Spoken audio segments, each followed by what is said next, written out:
بسم الله الرحمن الرحیم. ګران کتونکو السلام علیکم. ګران کتونکو نن مختلف واقعات پاکستان کې او په دې خطه کې شوي دي، خو د ټولو نه اهم چې دی یو خو افغانستان ته د پاکستان د خارجه امورو وزیر مملکت د هنا رباني کر دوره چې کومه ده ما په خیال ډیره زیاته اهمه ده، ځکه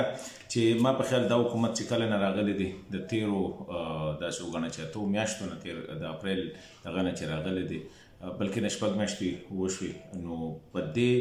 حکومت د طالبانو سره دا لومبی یو پولیټیکل کنټیکټ چې ورته وایي، یعنی سیاسي لیډرشپ په سطح باندې چې کوم دی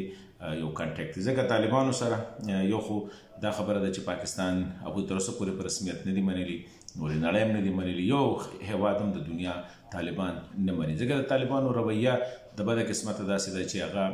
د په ځای د دې چې یو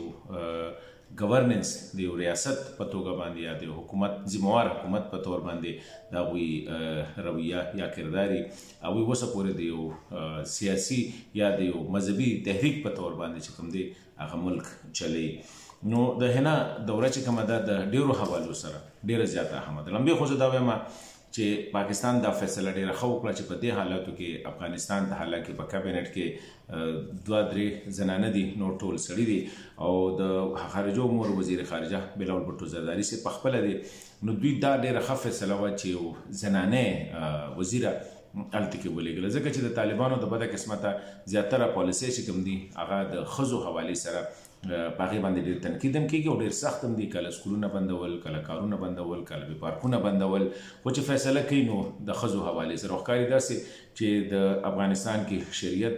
او دستور یا کلتور چې کوم دی هغې کې صرف بس ښځه چې کوم دی پکې زیاتره ټارګېټ کېږي. نو هنا رباني کر خپله باندې که موږ وګورو د پاکستان یو اسلامي یا مسلمان هیواد دی او هم زیاتره هم دغه کامن کلچر دی، څنګه چې افغانستان کې دی دغه شانتې دلته کې هم قبیلې دي، خاندانونه دي او د ښځې حوالې سره بیا هم، خو د دې د تګ دا ښیي چې افغانان طالبانو ته هم دې ملاقاتونه وشي چې وګوري چې یاره زنانه هم هغه همرا مؤثره دي لکه څنګه چې سړي او هغوی د خپل ملک مفادات یا خبرې اترې هغه په طریقې سره پیش کوي شي، او په دې کې د دا نشته دي چې یاره لکه ګینې په دې باندې څه بندیز یا دغه کېږي. یو دا نو زما خپل خیال دا دی چې هنا خپله یو قابله او یو تجربه کاره ښځه ده، پولیټیکل سیاسي لیډر هم ده او هغه به ډېر مؤثره طریقې سره طالبانو سره په دې حواله هم خبرې کوي چې د ښځو په حواله په خپلو رویو کې لږ تبدیلي راولي. نور خو یو دام د بل دا دی چې په دې تېرو شپږو میاشتو کې د افغانستان حوالې سره مختلف لیول پریس کانفرنسونه مو شو د امن حوالې سره، هغې کې به دا خبره هم کېږي چې د دنیا څه نظر دی، دنیا طالبانو نه څه غواړي، ځکه چې پاکستان بار بار دا یو خبره کوي دنیا والو ته چې تاسو طالبانو سره انګیجمنټ وساتئ، دوی آیسولیټ کوئ ما کني حالات به نورم خراب شي، دا پکې یو غټه خبره ده. دې سره سره پاکستان او افغانستان خپله ډېر امور دي چې په هغې باندې داسې رابطې پکار دي. یو د بارډر سره موږ وګورو چمن باندې ټینشن، خرلاچي والا ټینشن، باجوړ والا ټینشن، ځای په ځای باندې چې کوم دی کراس بارډر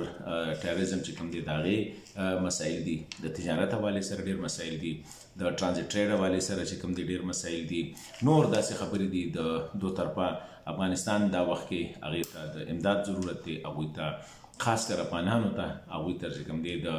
د صحت حوالې سره، تعلیم حوالې سره، د هر یو شي هلته کې ضرورت دی، د هغوی خپل ایکسپورټس چې کوم دی د هغې افغانانو خپله مسلې دي. نو په دې ټولو باندې ما په خیال نن چې کوم دغه شوي دي انګیجمنټ څومره چې د هغې وو څومره میټینګز وو، نو دې خبرو باندې دغه شوي دا خو یو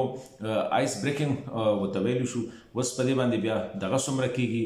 عمل څومره کېږي، هغه افیکټیو کېږي څومره، دا بعد خبرې دي. خو زه یم اپټکس چې کوم نن د هنا په کابل کې زه دا ګڼم چې د طالبانو دپاره هم یو پیغام، د دې خطې دپاره هم یو پیغام، او دا ده چې د ښځو د امپاورمنټ، د هغوی د